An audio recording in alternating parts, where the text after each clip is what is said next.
Back on the Boulevard, it is Monday, March 31st. As always, here to prove to you there is no such thing as football season.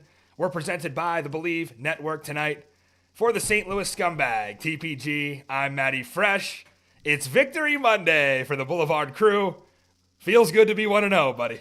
Oh, it feels great. I mean, I had a lot of fun on Friday night watching that beatdown, and I'm sure you had a lot of fun being at Rowdy Audi yesterday, so. Yeah, a lot to talk about from these four games, but we're going to recap it first with a new segment, the fastest 3 minutes in the UFL. Friday night in H-Town, Beck's new look Battlehawks and CJ Johnson's Roughnecks. Wait a minute, that's not AJ McCarron. Jay Peasy with the grab, just chill. Later that drive, Jarvion Howard, whop! First down, St. Louis. All Battlehawks up 18-0. Man, he's hard to bring down, Wilkins. For 6. 24-zip. It was late in the fourth. Houston, we have a problem. Howard, he could go all the way. St. Louis, 273 on the ground, 31-6 over Houston. Kellen Mond and Luis Perez for the Battle of I-35. Second quarter, Renegades up 8-3. Kalen, you can't spell Ballage without ball. Pater, 77 yards. The Bandits were buzzing up 16-3 at home. Late first half, Luis Lamar Jackson Perez turns on the burners, first down. And it looks even better in slow-mo. The Spring King leads Arlington to a 33-9 win, so go buy his book, damn it. EJ Perry was a Panther, now a showboat. But it was the Bryce Perkins show on Sunday. Low snap. Perkins. Whoop! Whoop! Whoop! Shades of Cam Newton. Second half now. Michigan up 10-6. Off the read. Sampson. Puka's brother Nakua. Fourth quarter. Michigan up 8. Troy Williams. Pressured. Gets rid of it. Kai. Puka's other brother Nakua. The family business with the pick six to seal it. 26-12, Panthers prevail in Memphis. And we saved the best for last, America's drunkest fan section per capita. DC down 11-6. Tamu launches it. Jaden Mickens into the red zone. Now third and goal. Chris rolling. Defenders back up 1. Into the second half. Alex McWho? Down he goes. It's 4th and 49. DC kicks 2 field goals, go up 18-11. Last chance for the Ponies. Pocket breaking down. McGoo. They bring him down. Ball game. Shannon Harris shocks the Stallions. 18-11. DC at home. What an action-packed week in UFL kickoff weekend. And let's roll into our standings now. Just one 1-0 team in the USFL side is the Michigan Panthers. That playoff future looking pretty good for Mike Nolan's Panthers as Birmingham, Memphis, and Houston all fall to 0-1. How about the XFL conference? Going 2-0 in crossover games on that side. You got St. Louis, Arlington, and DC all at 1-0. And the Brahmas with a lot of ground to gain now. Might seem like only one game, but that's tough when you're at the bottom at 0-1. We've also got best bets to talk about because it's not just Victory Monday for the Battlehawks and the Defenders. It was Victory Monday for our wallets and yours if you decided to tail. 4-0 sweep of kickoff weekend. And man, it felt good because we've been a victim of so many bad beats over the last couple years, TPG, and it went the other way this time.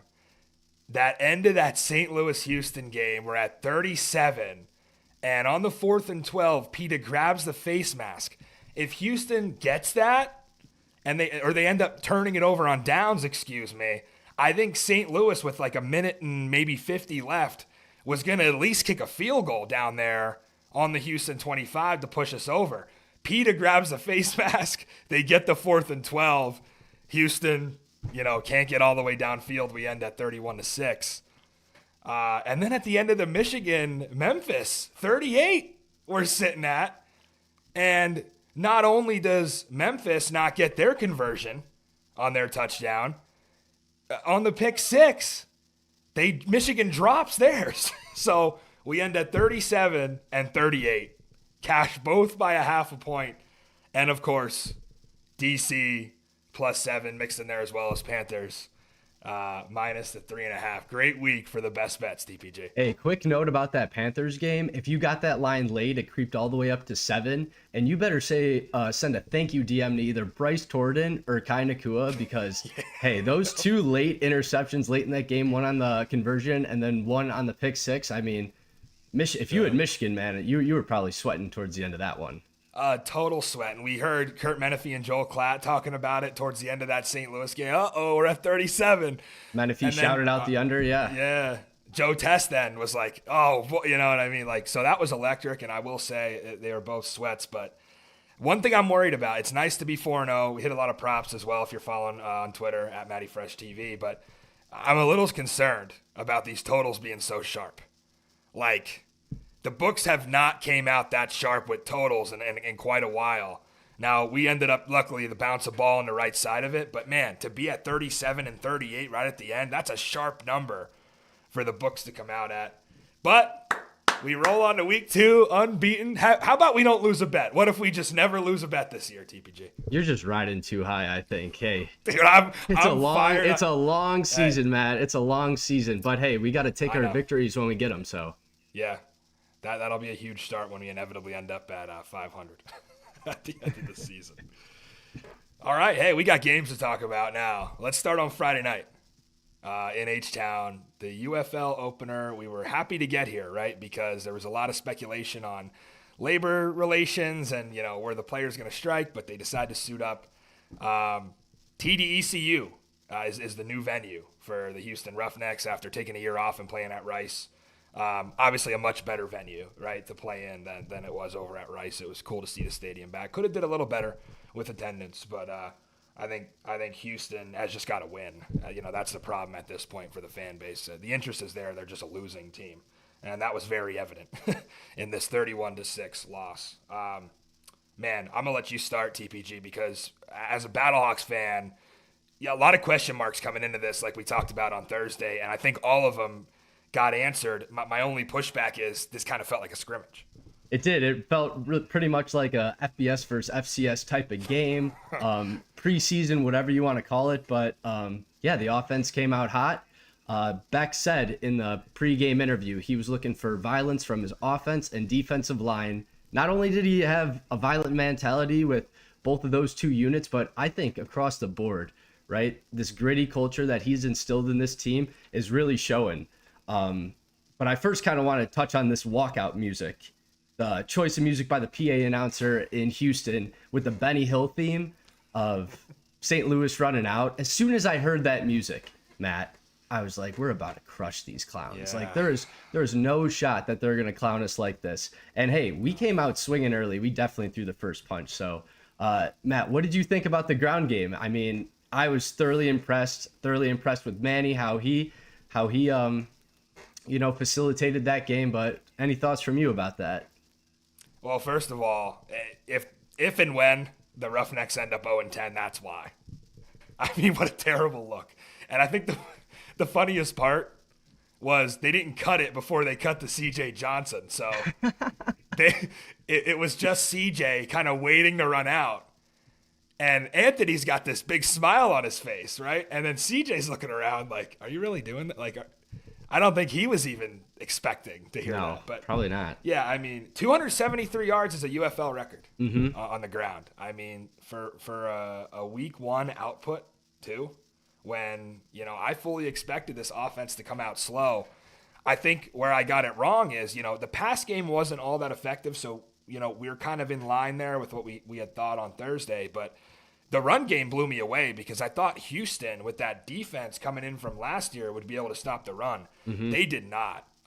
This 5 up front for the Battlehawks, they punished them. I mean, they ran over them, like you said. It really looked like FBS against FCS. And you hinted at that, TPG, like Houston getting rid of Chris Odom and some of their best front 7. Like Reuben Foster was another guy who was really good there. Adam Rodriguez, yeah. Yeah, they got steamrolled. Absolutely. And it's like we talk all the time about McFarland and Lovett in San Antonio. How about a little thunder and lightning in St. Louis now with Sailors and Howard? Oh, Howard came out of nowhere. Yeah. Like, who is this guy? I mean, he's running through guys. He got going late. Really great things to see. Like you said, though, we had a lot of uncertainty heading into this game, coming in with the new offense. Phil McGagan, the new offensive coordinator, nobody really knew what to expect from this guy, but let's just say he got in his bag early. I loved his use of the pre-snap motion, having Peasy run around Blake Jackson, creating a lot of smoke and mirrors deception with the defense, and, you know, getting Peasy the ball early, getting him involved, getting him touches. Like, we got to feed that guy the ball more because he is by far one of the most explosive players on our team aside from Jacob Sailors. And I'm going to go out on a limb and say this. Ja'Cour Peterson, the Tyreek Hill of the UFL, and Jacob Sailors, the Saquon Barkley of the UFL. You give this guy one win and he's throwing out a Hall of Famers now. Yeah, I mean, all in all, I'll give Manny Wilkins maybe a B game. I think a lot of people would say it's an A game. I think he could play better. Obviously, his strength is to run around. Will he be able to do that against like a DC? You know, I think he'll have to throw the ball.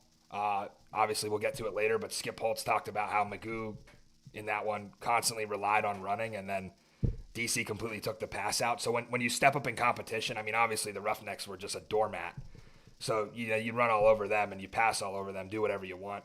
I give Wilkins a B game just because I think there were some times where Hakeem Butler needed to be utilized and he was open, and I don't think he got more than what did Butler end up with? I think only like 2-3 targets. He didn't get a catch. No, he didn't. One target. So that's crazy. I don't think he was held without a catch all in any game last year. So the pass game still feels like a downgrade from McCarron to me. Now, obviously, you don't need it to be at AJ level if you can run the ball that well. But I got a quick question for you, Matt. We saw Manny last year, spot start against DC, and then he played the next week against Arlington. You know, I was pretty underwhelmed with how he was able to throw the ball, but he looked much improved on Friday night. I don't know. What about you? What do you think about that? Yeah, they definitely got him ready. I was impressed with that, especially without Bruce. That he was able to prepare at that level, and you know, we thought we were going to see Max Duggan throughout this game, and we didn't see him until the fourth quarter when the game was out of hand. So that answers that question right there. They would have pulled the plug on Manny pretty early, right, if he had not been performing. But yeah, I mean, he had 2 touchdowns rushing? Two touchdowns rushing, yeah. 2 touchdowns rushing. Two on the ground. Yeah. It just goal line. When you're inside the 5, it's automatic. Like, you have an option with Sailors and Howard now, and then you got Wilkins, and Butler's going to hate that because it's going to take his red zone targets away. But they're going to run the ball when they're inside the 10. Let's flip to the Houston offense. Really not much to talk about here. Anthony Brown with one of the more miserable starts in spring football history for any quarterback, even worse than Jarrett Garantano in Houston's opener last season, which is terrible because everybody ragged Garantano after that loss to Memphis early on last year. Now you get Brown. I mean, comes out, 2 interceptions. I mean, final stat line, 5 for 11, 21 yards, 2 picks, a 25.1 rating. And again, it's just the case of a good player on a bad team. Now, I'm not putting all the blame on the coaching staff and the O-line, but, like, Eric Price has to go. Like, you want to bring CJ back and give him another chance? Fine. Fire this offensive coordinator. Like, they have no chance on offense now the last 2 seasons. Absolutely none. What did we see? Brown was only in for about, what, 2 a quarter and a half? When did Nolan come in? Early third quarter? Yeah. I don't know why that was the decision to go with Brown. Reports out of camp said Nolan was taking the majority of the first team reps, and then a couple days before the game, it was said Anthony Brown was the starter. I don't know why you're giving the guy the start that doesn't have the reps in camp. I thought when Nolan came in, he actually provided a little bit of a spark for the offense. Granted, that St. Louis defense, any routes under them, they were jumping. They were not making it easy on the run game either. But I thought Nolan Henderson was a much improved change of pace from Anthony Brown. Yeah, we know this is the best pass defense in the UFL. We've known that all throughout last season as well. You can't throw on the Battlehawks. It's a no-fly zone. That secondary is unbelievable. I mentioned Lucas Dennis on Thursday coming back. He gets a pick. Like, to add him and Maters back into the secondary is just insane how deep they are back there now. But, yeah, I mean, Houston has 2 running backs at quarterback. Like, sure, you could say Henderson provided a spark, but, like, all he does is run around. Like, he has no passing ability either. I mean, 7 of 18 for 68 yards. They did throw the late touchdown pass to Justin Hall there, which helped some people in DFS, by the way, who he had a lot of ownership in DFS. But they just don't have a passing QB. And there are so many quarterbacks that ride the bench in this league that I can think of. Case Cookus, Matt Corral, to name a few. You could even go to Holt Nailers in Arlington, like, that could throw the ball better than these two. And I don't know, man. I put some of it on CJ, more of it on CJ than anybody else, because, I mean, Tom Cable is literally coaching him, as many of you saw on the sideline during the game. You're coaching your coach. But Eric Price is to blame too. This offense is terrible. They have. I mean, I feel so bad, man, for Justin Hall, but even he dropped the ball. Like, Kiki Chisholm had a drop. You got to catch these passes. Nothing from Kirk Merritt. In fact, Kirk Merritt had his over 17.5 rushing, loses 2 yards on his last carry. So that was the one loss, the one bad beat I did have over the weekend. But I'll leave you with this, TPG. There was a bet on ESPN bet before the season. Will we have a 10-0 team? Yes or no? Will we have an 0-10 team? Yes or no? I took no on both. No 0-10, no 10-0. We've never seen it in any league in spring football. Nobody has gone undefeated in the regular season. Nobody's gone winless. I'm a little worried about my no bet in 0-10.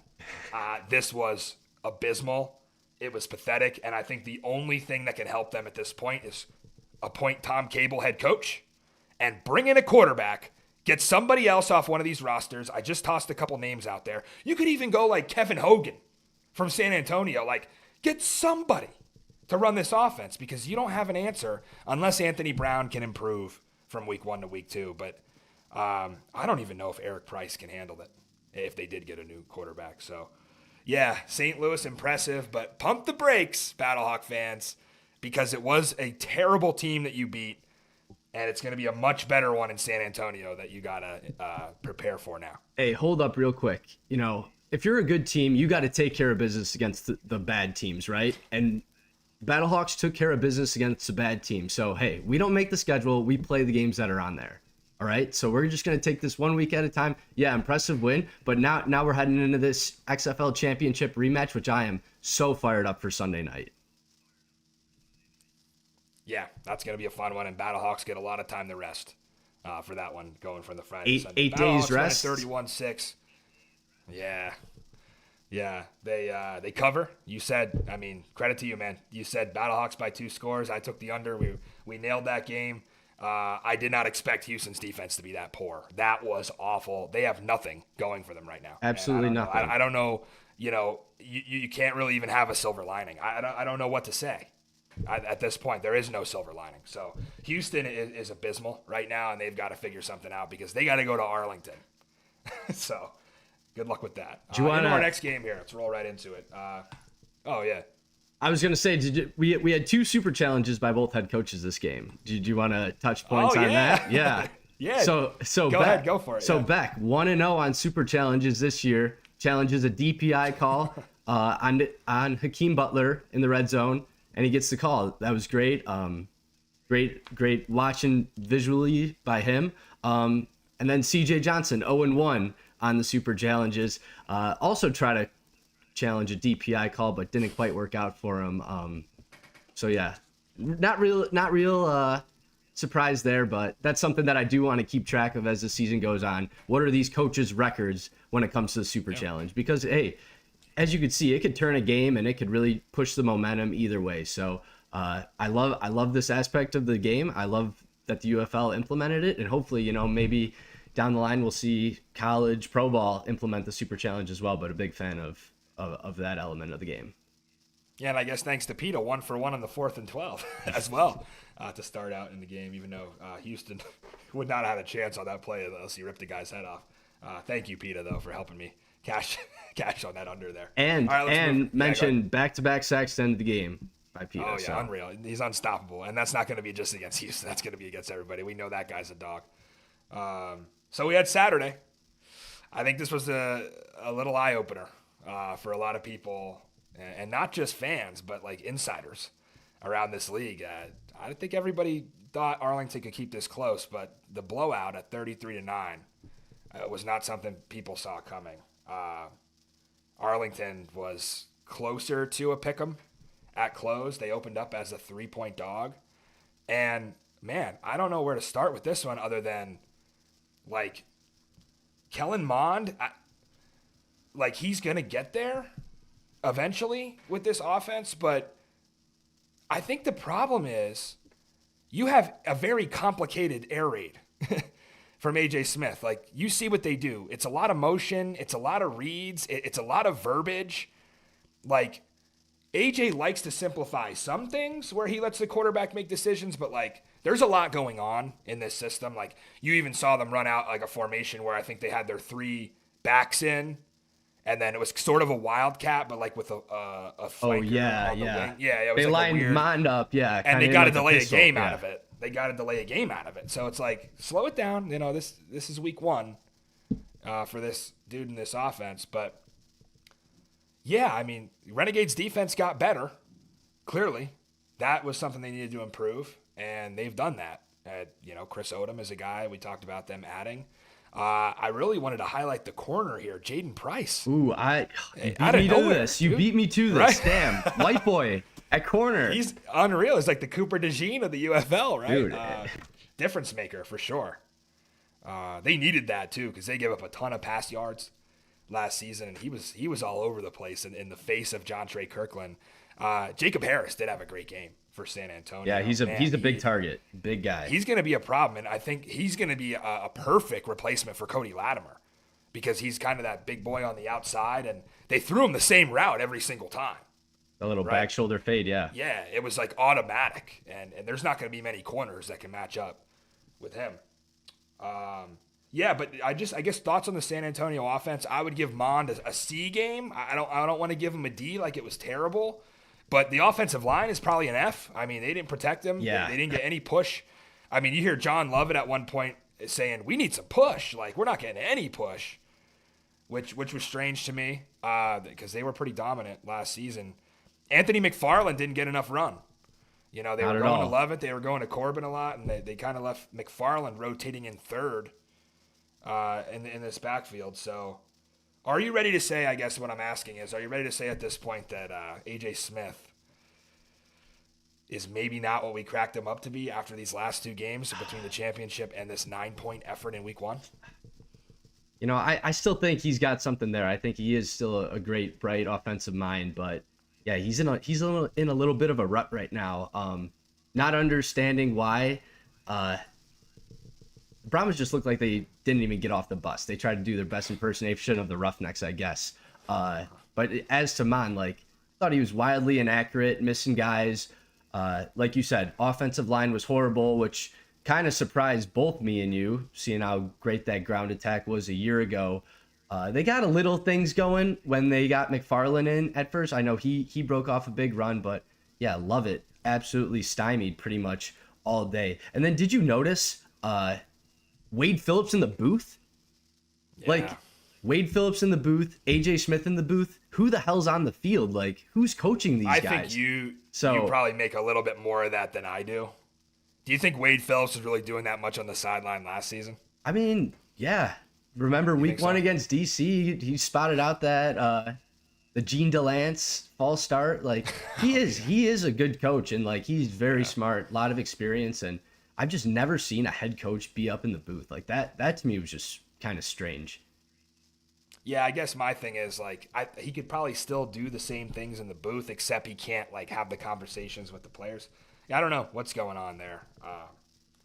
AJ Smith was even on the field last season, wasn't he? Yeah. Well, Yeah. at times for the most part, yeah, I think so. Maybe it was the year before in XFL that he was mostly in the booth. Right. And they had time to like prepare for that because you're playing in Arlington, you're practicing in Arlington, so they can decide like, what's more comfortable. Exactly. Versus some other venues like in Memphis where the press box is literally so high up there that it's really tough to call plays from the booth. But yeah, I mean, man, the Brahmas had a chance when Perez threw that pick and they just didn't capitalize. And they just couldn't, like, third down was awful for this team. What were they, 2 of 11, I believe, on third down? Like, it just couldn't get the money down. And they seemed like they were always in third and long, and obviously you had Destroying make his first kick, but not so great on the second. Now, I didn't expect him to make the second, being a 56-yarder in the wind. I think people were probably a little harder on him than they should have been. He was making a 56-yarder and 25-mile-an-hour wind in your face. It was a tough shank, though. Yeah. It was a tough shank. Yeah. Like, if you were watching on TV and didn't understand how windy it was, you were like, ooh. I mean, and I will say, like, the kicking across the board all weekend wasn't great at all. A lot of wind, though. I'll give him that. It was windy. Very windy. In a lot of places. Not for Matt McCrane, though. We'll get to that later. Yeah, we'll touch on that. Yeah. But yeah, speaking of the Brahmas, hey, their defense was horrible. Their tackling was piss poor, and the run defense just looked like a shell of what they were last year. Yeah. Kalen Balaj just running all over that defense. We talked about this Renegades offensive line too. They introduced a lot of new offensive linemen, and hey, they looked like they came together pretty quickly during this camp. So, real impressive stuff from what they did offensively. Also, Matt, did you catch this? The Arlington Wing T. It's a copycat league, taking a page out of the Stallions playbook. Now they're implementing it on the goal line, and hey, it was working for them pretty much every time. And Perez taking off is also a copycat. Oh my gosh, Stallion. He said it before the game. He said, "I want to get more mobile," and there he was. He's like, "I got to have at least one scramble." He gets a first down. You saw it in the fastest 3 minutes. Unbelievable, but. I do want to have a rebuttal with Balaj. You take away the 77-yard touchdown, which was an amazing run, by the way. That's why you play. I'm not saying take that away, but these are inflated stats, right? That's an outlier. Yeah. You take that away, it's 8 carries for 30 yards. I mean, they gave Day Hunter the ball 16 times. Was that because of game script and because they're up by a bunch? Maybe, but let's pump the brakes on Balaj and give him a full game and see if he can do it again without a big 77-yard touchdown, right? I would say the same about Howard in St. Louis. Like, yeah, had the big run. Are you an every down back? Can you consistently run down the field? But Perez is probably the best quarterback in the UFL. I mean, this is unbelievable. 20 of 25. And you notice when he throws an incompletion, it's either like an interception or something clearly went wrong, right? Mm-hmm. Like his first incompletion was the interception. And you could go back to each 5 of those incompletions and you could watch him and he'll say to himself oh, I did this or oh, I did that. And he's right over to the tablet. This guy doesn't want to throw an incompletion. He's unbelievable. Had the pick, which was tough because when they looked at it, you could see he couldn't even see over the line to see. And that's what's tough about being Luis Perez is you don't have the big 6'6" frame like some of these quarterbacks to work with. And you're kind of just hanging out back there in the pocket hoping that you can see everything. But, yeah, he missed that one. But otherwise, just a phenomenal game. I mean, spreading the ball around, too. Let's see how many. 1, 2, 3, 4, 5, 6, 7, 8 guys caught a pass from Luis Perez. Canelo with 5 catches for 45 yards, as usual, very good. So, yeah, I think the one thing I would say about this one is Arlington, it probably looks a little better than it was. I don't think, you look at St. Louis winning 31-6, that looked like 31-6. Did this really look like 33-9 to you? Because you look at the box score. I mean, they outgained San Antonio by 100, 30 more passing yards. They had 11 penalties, by the way. That's also a point I also wanted to make too. This game was a pretty hard watch, I thought, from the standpoint of it felt like almost every single play, especially in that second half, was a penalty. Just slowing down the game, stopping the clock. both teams got to get that cleaned up next week. And it turned into like, I don't want to call it a ref show because it's not like they were, refs were making up calls, but like, yeah, it was just every time it's like I look away at the TV, come back, and the white hats saying, hey, penalty on Arlington, penalty on San Antonio. Like, both teams got to get that cleaned up. Way too many penalties. Probably the most penalties we saw all weekend in a game. Or not probably, it was. Yeah. I think it's cool how UFL will give us some advanced stats to look at. I was looking at third down efficiency in this one. This is a story right here.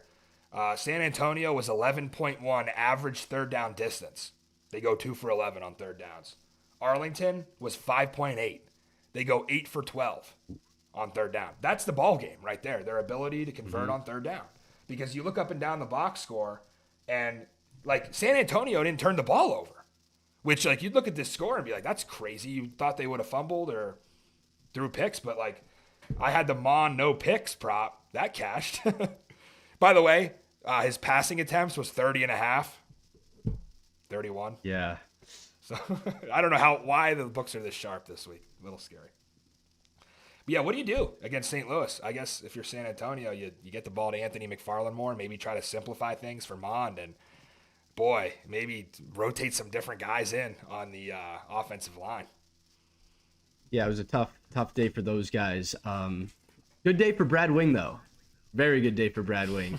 He had one of these punts. I don't know how far it went. It felt like it went like 80-something yards, and it bounced out inside the 10-yard line, probably inside the 5. It was an amazing punt, but the UFL, they have this.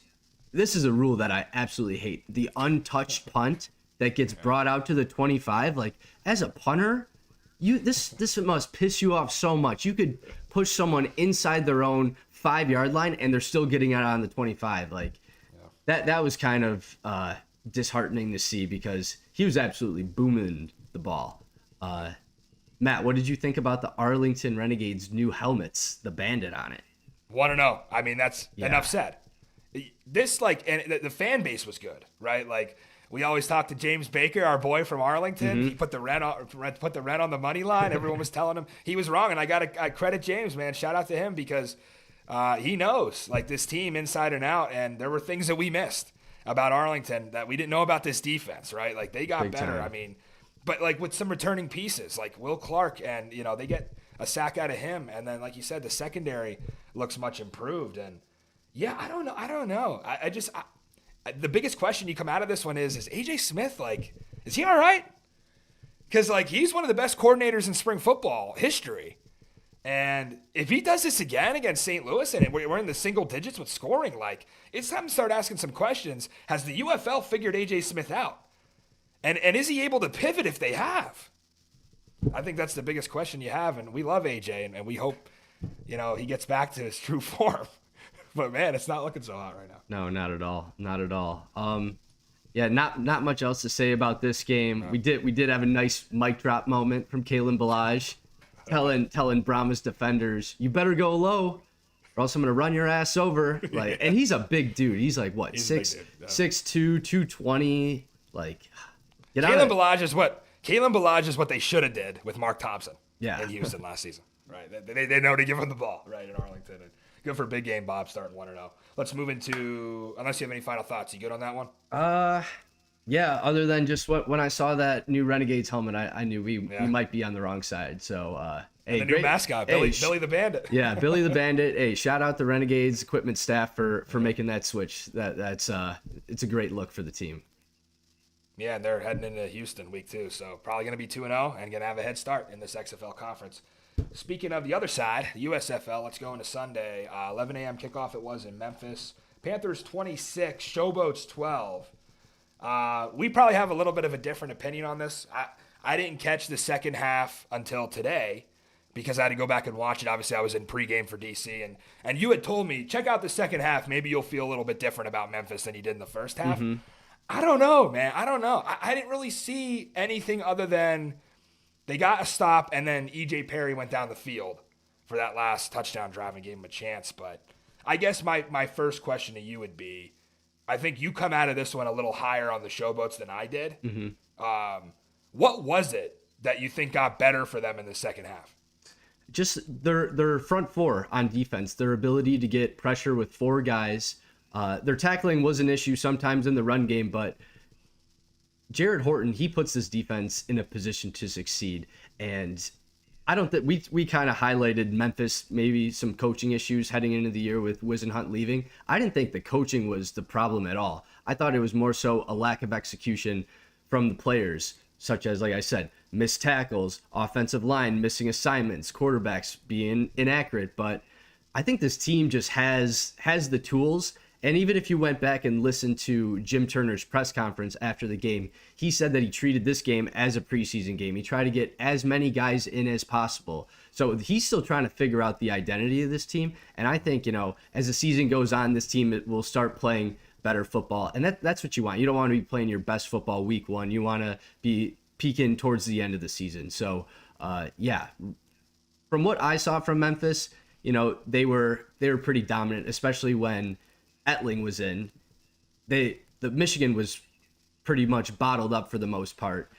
It's when they brought Perkins in and he was able to do his Superman heroics back there, scramble around, find an open guy, and that really burned Memphis. But hey, I'm high on this team, especially heading into next week.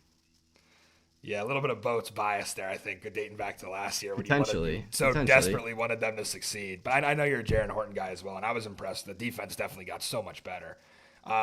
Speaking of Danny Etling, great guy, but I'm in a UFL group chat, and somebody asked, why didn't you guys tell me Bryce Perkins was Cam Newton? And I said, well, because Cam Newton doesn't get benched for Danny Etling on the third series after he just has a crazy touchdown run. I don't know what we're doing here. We talked about this on Thursday. Danny Etling is not the answer here. You don't take Bryce Perkins off the field, right? Danny Etling's fine, and if Perkins gets hurt, he'll be okay. You don't take this guy off the field. He's such a difference maker in the run game, in the pass game. He goes 16 and 19. He had a running touchdown, which he evaded basically the whole right side of the defense. And then after that, he had an RPO. Dude, throwing on the run, he's unstoppable.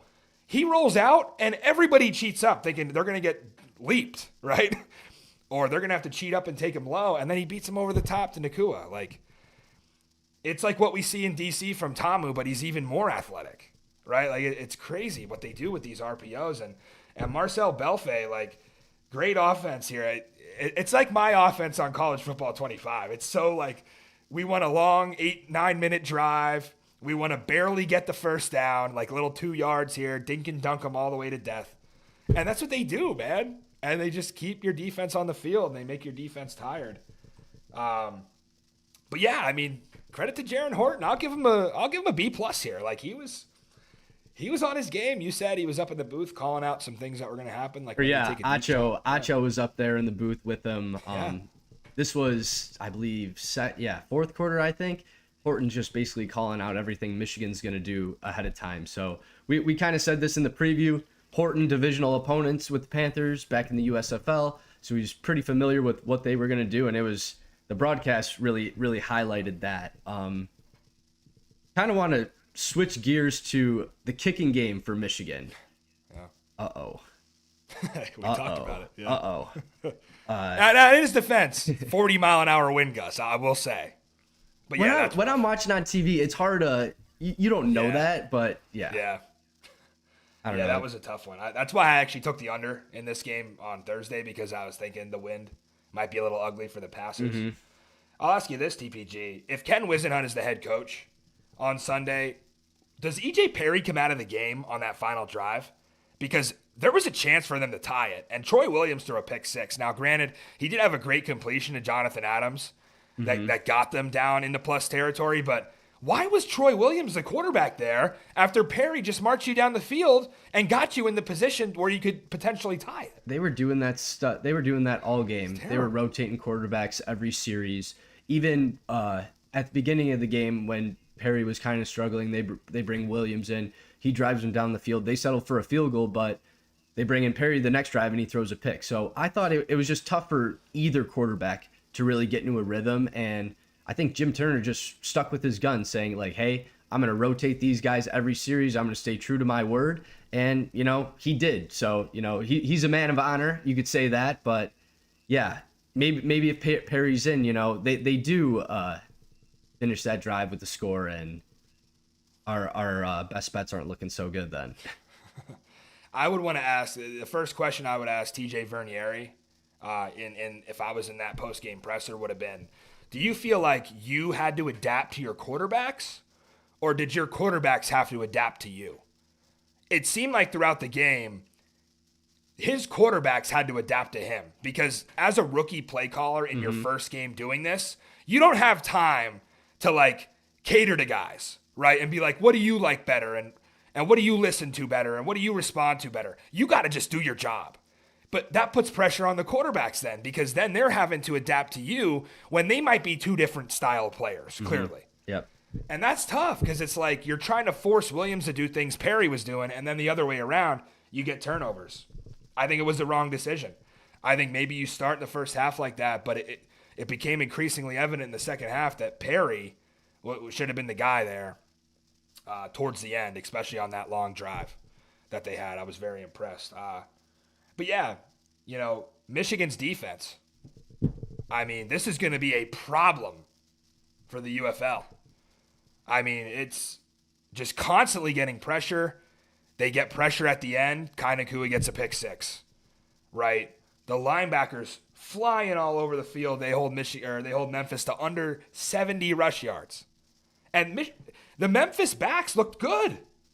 Yeah, Derek Prince. I would say he should be RB1 heading forward. I know they did a lot of running back by committee, got a lot of guys different touches. That's what Turner wanted, to play a lot of different guys. But Prince, I thought, was probably the most dynamic, explosive one out of them all. And they both were receiving threats. 2 catches for 27 for Prince, was the second leading receiver. And then Jackson was the third leading receiver, 2 catches for 21. So they were the only options in the pass game outside of Jonathan Adams, who had a stellar day. Yeah, he had a great game. They looked athletic. Like, they looked better than like Darius Victor trying to bumble and stumble his way around back there last season. But I was impressed with Michigan that they were able to hold Memphis, especially with 2 running quarterbacks. That everyone talked about the mobility out of Perry and Williams.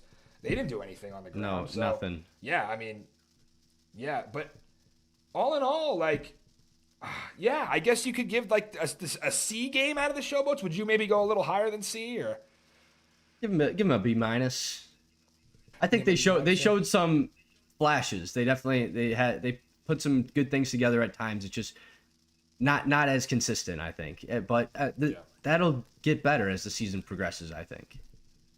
All right. Any final thoughts on this one before we move into our game of the week? Well, yeah, both Nakua brothers scored. That was awesome. Especially after that Kai Nakua pick six, his brother was like right there up in his face screaming. Ran off the bench. I love that. He's lucky he didn't get a penalty for that, but that was awesome to see some brotherly love in the UFL.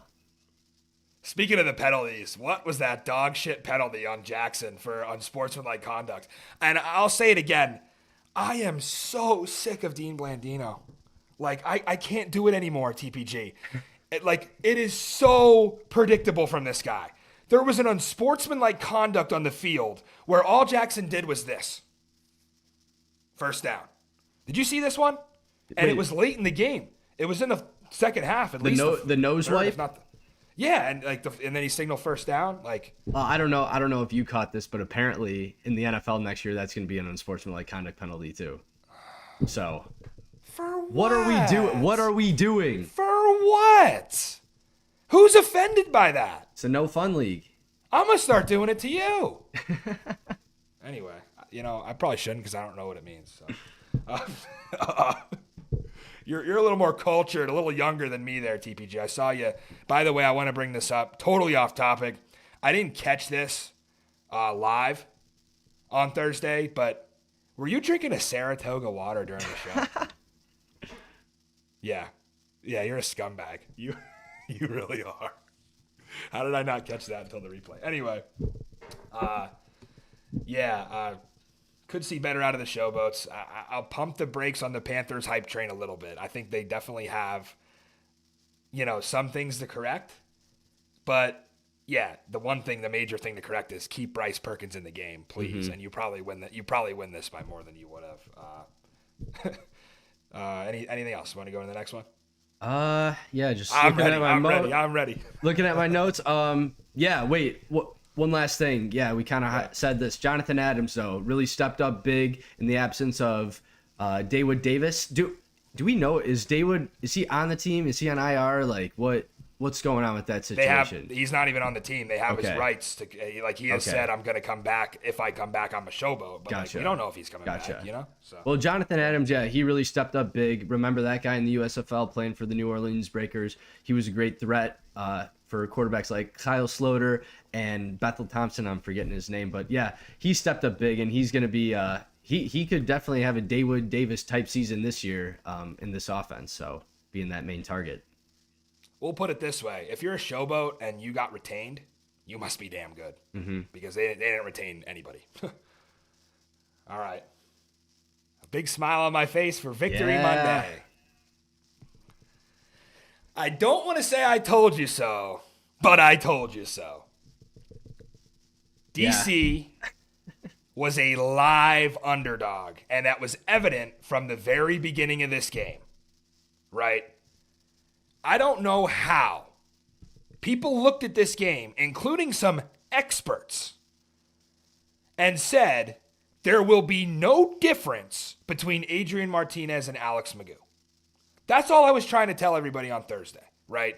Is that you can't lose the MVP and come out against a DC defense with one of the best coordinators in the league and look as good as you did last season. Like, it needs time. And talking to Skip Holtz after Birmingham loses just their 5th game in 4 seasons, 18-11 in DC, he doesn't bury Magoo, right? He takes the blame and says, I needed to prepare Alex more. But he also says Alex relies on his athleticism too much when the pocket breaks down. So I'll go to you here, TPG. You talked about Matt Corral extensively on Thursday. Why did we not see Matt Corral? And is there a case to be made that Alex Magoo can improve? It's just the rust that he had to knock off after spending 2 years as a receiver. I don't know why they didn't go with Corral. I mean, I was texting you, especially after you got out of that presser with Skip, saying like, hey, did you ask like why Corral was never the thing, never an option to go in? I feel like watching the Stallions the past couple of years, especially in the USFL, they've always tried to utilized a multiple quarterback system where it was, year one, they started with Magoo and then went to Jamar Smith. There might have been an injury in there. But even last year, like in week 1, we saw them, Corral get the start, but then switch it up with Martinez. Maybe Skip Holtz just was kind of stuck in his ways saying, hey, Magoo was our MVP, led us to a championship 2 years ago. He's my guy. I'm rocking with him. But yeah, that was a massive mistake. I said in the preview that Corral was kind of the big reason why the Stallions made it to the championship game and won the championship last year. He saved their season. And I mean, he could have potentially saved this game because, yeah, Magoo was just not getting rid of the ball at all. Yeah, that's what it was. But yeah, that's what Skip said. He mentioned that maybe the reason he didn't go to Corral is because he didn't think it was an issue of seeing the field. It was an issue of the offensive line was awful. F minus horrible, for Birmingham. horrible. And let me say all the credit to DC's front seven because it's not just that Birmingham's bad. This is a front seven, man. Like Derek Roberson was insane last season against Birmingham. He always elevates his play against them. I think it's just a chip on his shoulder thing. Like he said in the presser post-game, we exploited the weakness that they had at left tackle and even went as far to say, your coach might fire you, number 74, referring to Christian DeLauro, who I think did get benched. So, yeah, no run game. I mean, we were sitting up in the press box at Audi Field, all the media talking about how, Magoo with his legs was really the only threat they had because there wasn't, their leading receiver was 2 for 28, Davion Davis. Deion Kane was a non-factor, 2 catches for 9 yards. And the run game, like outside of the one C.J. Marable touchdown catch in the first half, Marable 6 carries for 9 yards. Person 6 carries for 29 yards. And then Magoo goes 8 for 84 rushing, but most of that in the fourth quarter, just running around like a madman trying to survive. But yeah, masterclass from Greg Williams. Yeah, Double G Greg. I mean, he was in his bag. They did kind of get burned a couple times when they had a 3rd and long, and Magoo scrambles, gets the first. Yeah. But you know what? That's gonna happen when you're dialing up. I'll take that. Yeah, when you're blitzing 6 and you're in man coverage, yeah, you're gonna give up those every now and then. But I mean, he laid it all out there, and this defense played with their hair on fire. I did eat shit on this pick, Matt, but I really enjoyed. Alone. You weren't alone. Yeah, I did enjoy though seeing the defending champs just getting absolutely ragdolled out there. It was great bookend to the week 1. So everything about DC says underdog mentality. Mm-hmm.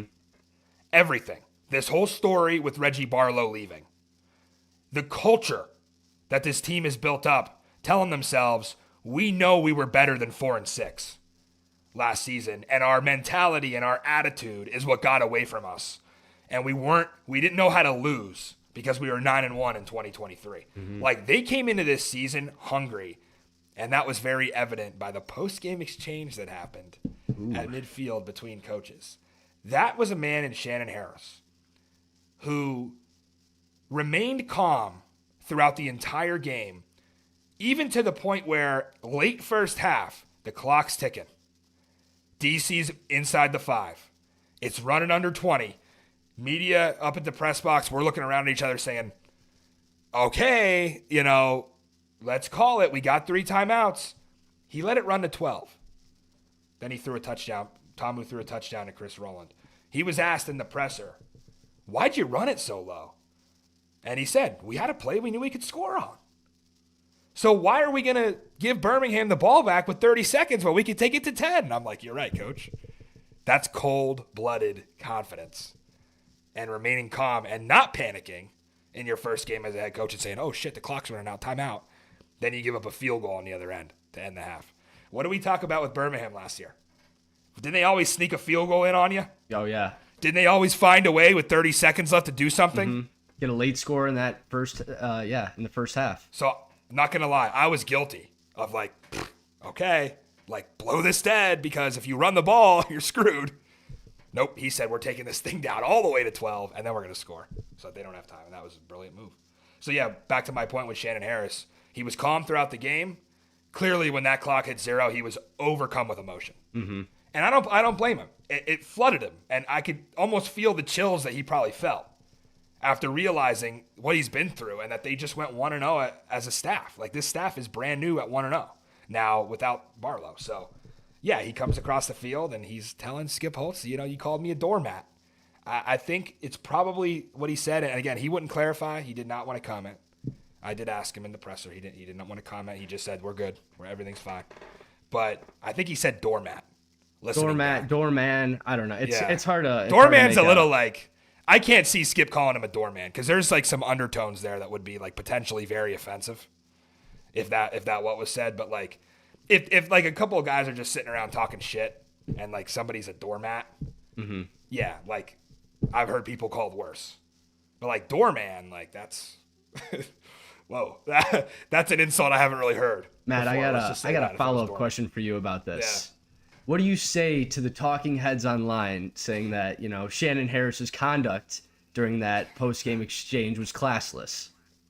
Yeah. Yeah, they're reaching, right?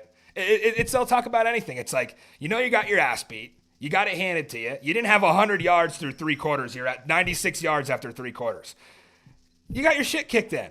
And it's oh, now this guy's classless. It's put yourself in his shoes. Have a little empathy, right? My God, we're not talking about Bob Stoops doing this, right? We're not talking about Wade Phillips doing this. We're talking about a guy who just got his shot. How would you feel? You know what I mean? Oh, absolutely. Players are... I'm in your corner. The guy was named head coach a week ago. Super it's short he went out and punched him in the face. Exactly. I mean, like you said, he was fired up. It's his first win as a head coach on short notice. Adversity was stacked against you, going up against the defending champs. Yeah, let the guy have his moment. Lay off. Yeah.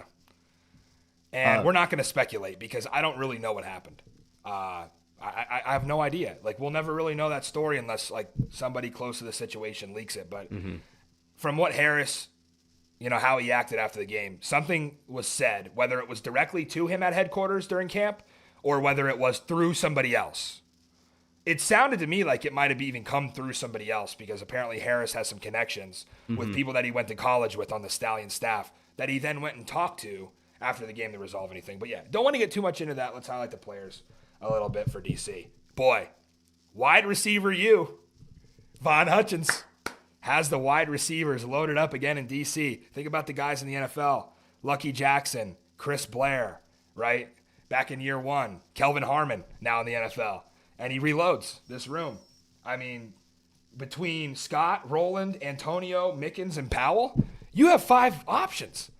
And you talk about, I think your comment was, if the corner comes up, you run the hitch. If not, you run the out, whatever. Like, that's what DC honestly ran that kind of like Birmingham ran it in years prior, where it was like Tamu was the one who was making the read. So what did you think about the DC pass game here? And, was there somebody that stood out to you in that room of 5 guys who really made an impact there in week 1? I would say definitely, what is it, Jaden Mickens? Is that his first name? Yeah, Mickens, that nice little wheel route he had. Tamu hit him in stride, diving catch. That was a beautiful play right before half to get him that score. Taking a look at Tamu's passing numbers, though, it looks at my instant reaction after the game, I thought he played a lot better than he actually did. But I think the difference between him and Alex Magoo in this game was he made the throws when he had to make the throws, whether it was on third down, whether it was a big chunk play to get his team in scoring position. He made the throws when he had to. And, it's his 3rd year in this offense, so he understands where the ball needs to go. And, yeah, I was impressed with some of these throws he was making. But, yeah, I kind of want to talk to you about the run game, though. A little, non-existent. You got it was a C. I'll give it a C. Yeah. You got a 2-headed monster back there. Deion Jackson, Abram Smith. Abram Smith pretty much bottled up the entire game. I feel like Jackson got going a little bit more.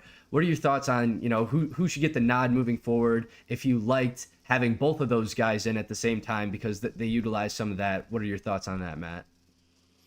Yeah, I'll give you a good and the bad. The good is Deion Jackson, right, coming in. And, we don't really know much about Deion Jackson other than he played in the NFL for the Colts, and I remember him starting at one point. So, yeah, 10 carries, 42 yards, not so bad. Abram Smith, not great. But I think the bad part of this is Jordan seems like when he's going to pull these reads, he's going to throw it more often than not. I mean, 37 pass attempts is wild. Yeah, it was a lot. People have to understand Fred Keiss's offense, right? Like any of these plays can be run or pass. It's all up to Jordan. Mm-hmm. And I feel like, sorry to cut you off. I was just going to say Jordan seemed more comfortable throwing it. Yeah. He did also get away with a couple passes that could have been picked off. I think both the quarterbacks, actually, they each threw 1 pick, but each of them could have thrown at least 3. There were some of those that were really, really close calls. But, yeah, Tamu making plays when he had to. Yeah, and DC 9 for 17 on third down. How about that? I mean, 53%. I mean, they had the third down a lot. 17's a lot of third down attempts. And then you flip over to the Stallions, and their third down percentage was much less, 4 for 12 on third downs. And again, that becomes the difference. But yeah, I mean, when you're looking at this box score through 3 quarters and its Stallions have 93 yards, it's like, what the hell are we doing here? And defensively they weren't bad. I mean, I guess the pass defense wasn't as great, but yeah, they bottled up the run. Tamu's kind of slippery, right? He's hard to get to. I was curious to see Birmingham sacks. They had 1 sack. So I don't feel like they didn't. Enough. The DC offensive line, I thought, held up pretty well, especially from a year ago. Tamu was under a lot of pressure, I felt like, last season. But yeah, that offensive line is much improved.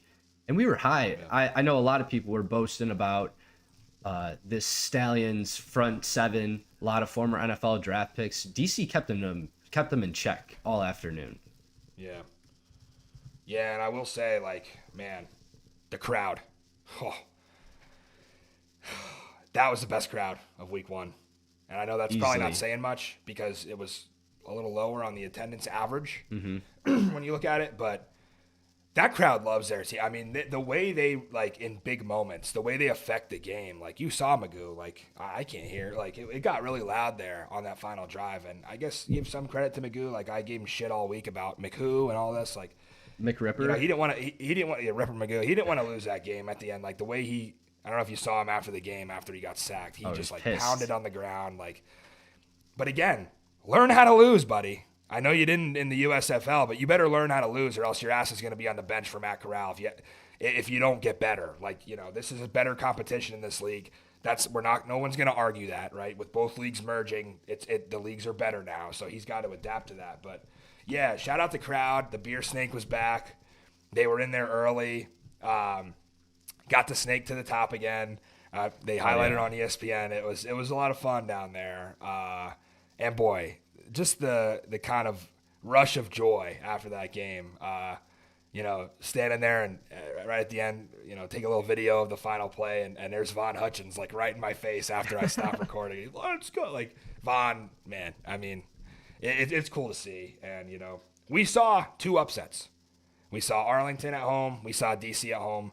We told you Thursday, when you have 4 road favorites, I promise you one or 2 of them will lose. Like those road favorites, do not get too confident when you have to bet a road favorite, because even in the UFL, it matters whether you're at home and on the road. I'm not so sure Birmingham would have lost that game had it been in Protective Stadium. That DC crowd made a big, big difference. And Matt McCrane is the last guy I want to talk about. Yeah. Matt McCrane's a lock for all UFL because he's been overshadowed by a couple of great kickers. Jake Bates and 2023, we saw some great kickers too. The guy in St. Louis was phenomenal, but I think he's a lock. 4 for 4, long of 53, and it was a little windy. Not as bad as some of the other places, but it wasn't exactly perfect. And I had said at halftime, you got to stop kicking field goals. But I guess if you're making them, 15-11 game, and I'm thinking, man, if he doesn't make this 53, this is going to change everything. Yep. But he drilled it, and that put a lot of pressure on Magoo. And yeah, DC starting off 1-0. It's Victory Monday. Shields up. Looking forward to this team. Hey, I'll say the DraftKings odds were plus 650 before the season to win the title. They've now dropped to plus 400. So things are looking up in the nation's capital. Any final thoughts on this one, TPG? You talked about kickers. Harrison Melvis on Birmingham. That guy could be potentially the next Jake Bates. He hit one from 53, and that looked like it could have been good from 60 plus. That guy's got a boot. Yeah. So I mean, this Birmingham offense, hey, just get in a range, and this guy will take care of you. But he's a big boy too. Yeah, the thicker. But if you're Birmingham, I'd be real nervous because now next week you're traveling to Michigan. Short week. And the blueprint's kind of out on how to attack your defense. And I would say, Michigan, they had more continuity than DC from a year ago, and they're going to give you fits just as much as Greg Williams and his defense did. So, Friday night should be an interesting one. We'll see if they, switch it up at quarterback. I'm hoping for Corral. I don't know how you could play Magoo after a game like this, but we shall see. We shall see. I'll leave you with this comment. When Skip went to the 2 quarterback system last year, he said this multiple times, and he actually said this yesterday in the presser too. He said it wasn't working out with the personalities to play one quarterback. You know what I mean? And I'm like, what are you talking about? Like, okay, what was I want more. I want to know more about who's pissed or who's bitching about I don't want to play. And I want to split reps. It sounds like he was pointing the finger at Martinez. Maybe not. I don't want to speculate. But is he saying that this year, he doesn't want to do it anymore? He said both. I don't know how to read him anymore. He said, I love 2 quarterbacks. We need 2 quarterbacks. I love this. And then he came back to yesterday and said, I don't want to do it anymore. I want to leave my guy in. So I honestly don't know. Contradictory comments, but. Right. So DC gets the win 18-11, and we'll leave it at that. We got a power rank to do, power poll. All the cool kids are doing them, TPG, so we got to do ours quick here. Let's read through for those on podcast audience. We're going to put St. Louis at 1, DC at 2, Arlington at 3, Michigan at 4. Let's go Birmingham at 5, San Antonio 6, Memphis at 7. And the dreadful Houston Roughnecks at 8. A few comments on this. I actually agreed with you with St. Louis at 1. I know that's going to shock people, and a lot of it's going to pain a lot of my fellow DC fans to hear that. Here's why. My only rebuttal to not put St. Louis at 1 and move DC to 1 was really two things. They beat the champs, and St. Louis, isn't as good with McCarron as they will be with Wilkins. I can't say that. St. Louis beat DC with Manny Wilkins at quarterback last season. So the way I look at it, St. Louis beat DC twice last season. I can't get them there yet because I don't have any room there to say a team that was the most dominant of the weekend in a 31-6 win, plus that same quarterback beat this team last year. I can't. There's nowhere for me to go. So I'm going to put St. Louis at 1 and DC at 2. I agree with you there. I think really it's St. Louis, DC, Arlington, and then I think there's a little drop off. I know you don't agree with me so much there. I don't know with Michigan yet. Birmingham, if you look at the early line, is a 1.5-point favorite and against Michigan. And what this poll is supposed to be is who would be favored on a neutral field? Well, clearly Birmingham because they're favored on the road. So why do we have Birmingham at 5? It's not because they're 0-1. This poll has nothing to do with records. Throw the records out. You've seen in years prior, I'll gladly rank an 0-2 team above a 2-0 team if I feel like they would beat them head-to-head. But I go back to our playoff picks. We both picked Michigan to beat Birmingham eventually at the end of the year. I do think in time, Michigan will take over the torch in the USFL conference. It's very close right now, and Friday's going to tell us a ton. But how do you put a team in the top 4 that scored 11 points and had 120 yards of total offense? You can't. I mean, and Friday night's going to tell us a lot. Hey, Michigan could start 2-0, and Birmingham 0-2. What would that be, Matt? Imagine that. Yeah, that'd be crazy. That's gonna be a good crowd in Michigan on Friday night. They're gonna be fired up for that one. It will be. Yeah.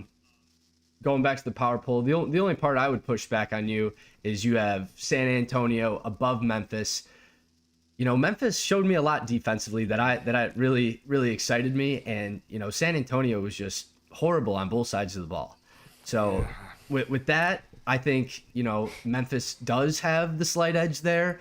Obviously, San Antonio's got way more offensive firepower, but when you have a defense as good as that, your offense doesn't need to do a whole lot because that defense is going to keep you in the games. I think here's what people forget, and maybe what you're forgetting when you do your power poll. It's not just about this week. I know that's going to be crazy because people hate to hear that they're like, oh, what do you mean? Like, you have to look at just the games that happened this week. Like, you're ranking teams this week. Now, I'm looking at preseason odds, too, and how the preseason odds kind of aligned, right? Like, the Showboats were, 22-1? Yeah. They're, like, the seventh odds. Mm-hmm. Brahmas were third. Third It's like, or I'm fourth. I'm not going to, overreact and drop San Antonio from 3 to 7 and then say to Memphis, oh, yeah, you lost, so move up a spot. I understand where you're coming from, right? The defense is much improved. I can't get them to 6 when I know I still think the Brahmas can make the playoffs. I'm not completely counting them out for being 0-1. Yeah, they had a bad start, yeah, but, it's going to take me for the Brahmas to get to 0-3. Before I give up on this team. I don't care. If they lose to St. Louis next week, I don't care. I'm not counting them out yet because I know that once they get going, that's a damn good defense and a damn good coaching staff. But, yeah, a lot to clean up there. I think you could really say, 4 and 5 is really a toss-up. 6 and 7 is probably even more of a toss-up. And then it's just Team 9, what we talked about in Houston Roughnecks. I'd put out a poll to C.J. Johnson keep his job. By the time he gets back to Arlington. Well, newsflash, I guess he did. I guess he kept his job somehow. But let's look at the early lines real quick before we get out of here. So Birmingham, 1.5-point favorite at open at Michigan. Total there is 38.5. DC, an 8-point favorite hosting Memphis on Saturday night. That's going to be a good one for the Snake. Over under 37, very low there. On Sunday, Arlington hosting Houston at HQ, 8.5-point favorites. And then closing us out, the Sunday night game in the Dome. Oh, yeah. St. Louis, a 7-point favorite over San Antonio with the total at 39.5. We usually give an early lean or two out. Any darts you want to throw here early before we get into the previews on Thursday? Grab this Battlehawks line now. It's probably going to go up. Are you serious? You think Yep. so? Yep. Yeah, well, I will say traditionally you're right. Favorites do go up. But it will be an overreaction, and I guarantee I'll be on the other side. That is crazy. This is a series that has been back and forth. You're talking about a team that beat you in the Dome last time they played there. Like, this is going to be a close game. 7 is clearly an overreaction. Again, you're going to have to, Kellen Mond is going to have to really show me he sucks. And I don't think he really did that. Like, I get it. It didn't look great, but 17 for 31, 159 yards, and you're always playing from behind. You can't get into you can't get comfortable. I'm not willing to completely discount Kellen Mond yet. But yeah, I mean, the fact of the matter is, if St. Louis can run the ball the way they did on Friday, it's going to be really tough to stop them. But yeah, the only other one I'd look at, I know you were thinking about a potential Showboats +8 was kind of sexy. Again, DC, not great as a favorite, much better as an underdog. I kind of see where you're coming from there. That's a lot of points. But you're talking about a line that's going to get some steam. Arlington -8.5. I feel like a lot of people are going to take that just based on, can Houston keep it close with anybody? I didn't see literally any reason to believe that they could keep it close with anybody in this league, including Memphis. And I don't see how Perez doesn't absolutely gash that defense. Hey, last year that's what we thought, but yeah, Houston came to play that day, so yeah, it seemed like a different defense this year. I don't know. It's very strange what's happened to that defense. That was their lone bright spot. It's the same D coordinator, but yeah, they don't have the guys. And even James Larson had mentioned in his preview article they were starting a guy at defensive tackle hadn't played football in 3 years. Jeez, these coaches just can't get out of their way, man. So. That's an early look at the lines. Again, the power poll, we'll recap it for you. St. Louis 1, DC 2, Arlington 3, Michigan 4, Birmingham 5. Feels weird to say. San Antonio 6, Memphis at 7, and Houston at 8. Get to see some major shakeups, I think, in that after week 2. Matt, I got one. Any final thoughts from you? Yeah, I do have a final thought, or not just a final thought, just more of a something that happened to me recently. So on Friday, I got a job promotion. Matty Fresh called me up and said, you have been promoted to social media manager at Springball Boulevard. Yeah. So we got 2 new show accounts. We got an Instagram. We got a TikTok. So hey, if you're watching this, head over to those platforms, follow, share, do whatever, right? The whole goal is, hey, spread this around, get this to be a successful page, bring more fans to the show, and hopefully that'll also bring more fans to watch the league. And we're making money, right? We're giving out bets. We're giving out player props. So come along for the ride. We are going to put a prop out. We're going to set the over-under of week 4 of will TPG be fired or canceled within week 4. He's off to a great start over the weekend. Nothing controversial. Did some great job with the content. But, we're going to say week 4, can he make it without getting fired or canceled for Springball Boulevard running our social media? I'll make it. That sucks that you don't have that much faith in me. Because I know they don't call you. Hey, you don't want to do that. That P in there in TPG, that's not professional. Let's just put it that way. He's a man of the people, though. What is it? He's a man of the people. What is it? Puke now? Puke. It probably should be puke. Well, for TPG, I'm Matty Fresh. Thank you for joining us tonight. Remember, like and subscribe on your way out. We're going to get into our preview of week 2 on Thursday. Let's leave you with the sights and sounds of UFL kickoff weekend. We'll see you Thursday night, folks. Hey, come on, baby. You know what time it is? Yeah! What are we doing? Who's in the game up front? We're fucked up. Welcome to the game day. When you practice at that tempo, it's got to come here. Okay, you got 30 minutes now of how to play this game. Now you got to go out and win the game in the second half. Oh, fucking hell! You better go low, because if you go high, boy, that's your ass. You know that. St. Louis Battlehawks. You told me I was a doorman at the headquarters. No. I told you. Let's go. You told me I was a doorman.